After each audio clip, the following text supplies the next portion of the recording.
Hello, welcome to another edition of the Pace Report. I'm Brian Pace, reporting live here at the Cupping Room Cafe here in New York City.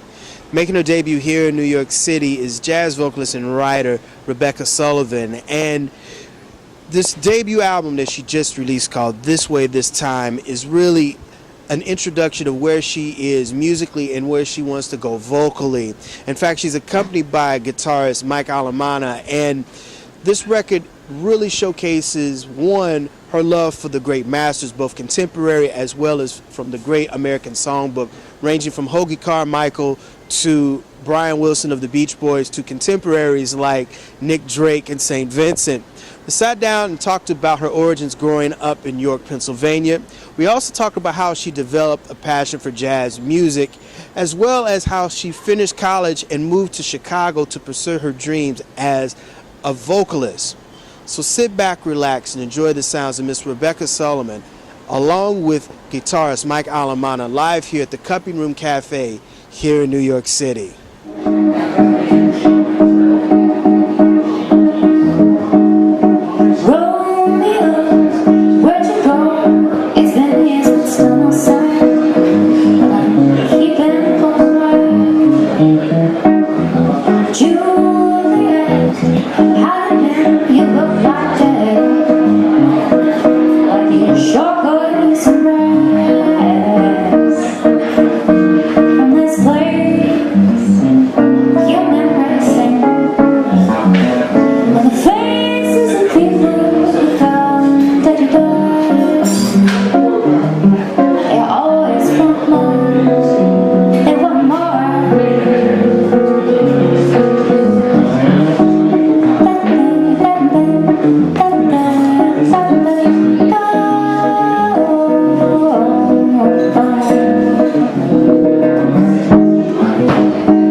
Congratulations on this new CD, and what I'm really digging about this album is that you go all over the place. You do contemporary music like the Beach Boys, Brian Wilson, then you do Nick Drake and St. Vincent, then you go to like Johnny Mandel to Hoagy Carmichael.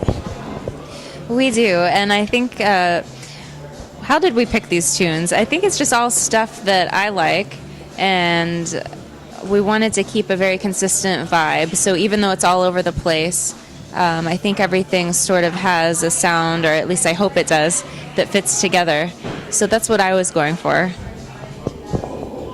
Well, we were working a lot in Chicago together, and I just, everything she would pick these tunes that sometimes I'd just be like, well, what am I going to do with this? You know, if I arranged it, and I would try something, and it just seemed to work, and things just kind of ended up gelling together. I mean, wouldn't it be nice is a whole nother interpretation. Yeah, that was my thing.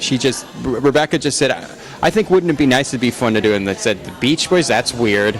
And then I looked at it for a second, and I just strummed a couple of things, and next thing I knew, the whole arrangement came out, and that's the way we ended up doing it. Tell me how you guys met. Well, I think we met, did we meet at the lounge? We did. So we met at the New Apartment Lounge at Von Freeman's gig down there, and Mike was his guitarist for 15 years. So I was a little afraid to introduce myself, but I did. No, well, I mean, the thing is, she sounds good. So, I mean, I remember when it was one of the first times she said it, and she sang "This Is Always," which was one of Von's favorites. We actually recorded that for the Improviser album, but it didn't make the record, even though because there was so much good stuff, they just didn't have room for it. And I remember she sang it, and I remember afterwards Von did his whole Rebecca, which means he was really into what she was singing, the way she sang it. So I was like, you know, you don't hear. The thing you don't hear is you don't hear young singers that sing ballads well. That's rare. Secondly, you don't hear young singers that know as many tunes as Rebecca. Rebecca has quite an extensive repertoire for her age. And then she's also very experimental and into trying lots of different things. So it makes it, you know, really creative experience to work for her. Tell me about how you chose St. Vincent. I mean, of all people, I mean, she just has a new record out with David Byrne, and I'm like, she's just as contemporary as it's going to get. Yeah, well, I think she's an amazing songwriter. It's a beautiful tune, and I chose that. Actually, that was introduced to me by a wonderful pianist that I've worked with before, Josh Mosier, and he's like, Rebecca, you've got to check out this tune. I think you would sound great on it, and so that's how I found that one.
Process. How did you guys go about perfecting this to where you went into the recording studio and decided these were the 7 to 12 tracks we were going to do? It was gigs. We were just working. Rebecca's was getting a lot of gigs in Chicago, and so we would just keep playing, and then, you know, the tunes kind of just came together. I think we rejected a lot of songs too. We recorded probably 4 or 5 that didn't make it onto the album. We thought they would be a good idea, but no. Returning from your travels, bringing sweet sun, photographs, and stacks of foreign novels, and you take me in your arms, and I feel as though but I knew you'd soon be leaving once again. You tell me all about your plans. I sit in fascination. Africa and Italy among your destinations.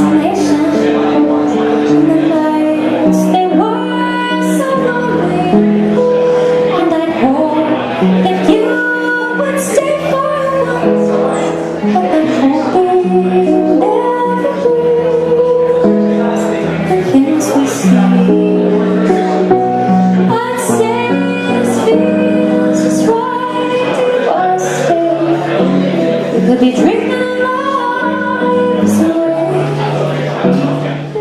Chicago, you had an opportunity to perform with NEA jazz master, God rest his soul, Von Freeman, and that was really an institution in Chicago. What were some of the things that you witnessed and some of the things that you learned with your brief time with Von, and what did Von mean to Chicago and the institution of jazz?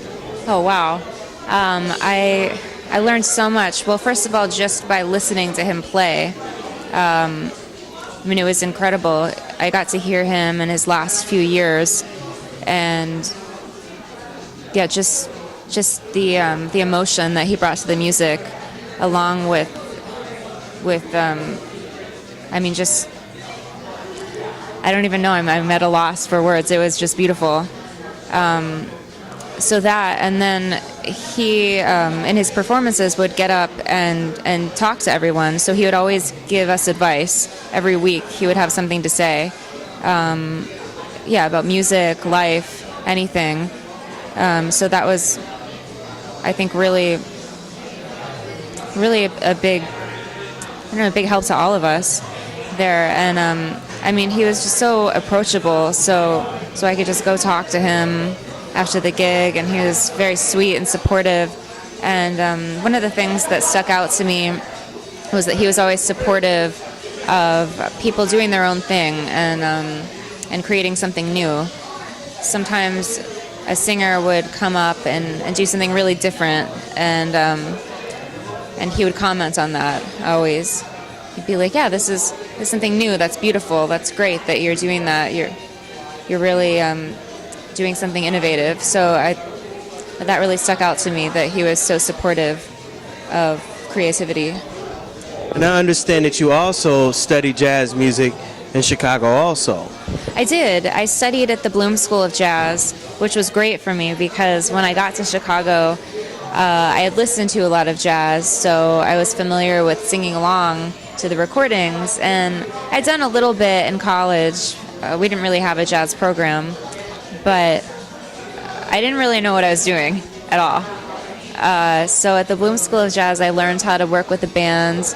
I learned really simple things that a lot of us professional singers take for granted at this point, like count off a tune, write a chart, really simple things, but I had no idea.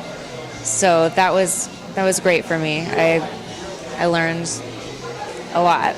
That'll do it again for another edition of the Pace Report, reporting live here at the Cupping Room Cafe here in New York City. I'd like to personally thank Miss Rebecca Sullivan for her time, as well as the staff and management here at the Cupping Room Cafe. As always, please visit my website, www.thepacereport.com, for my weekly column as well as my past segments.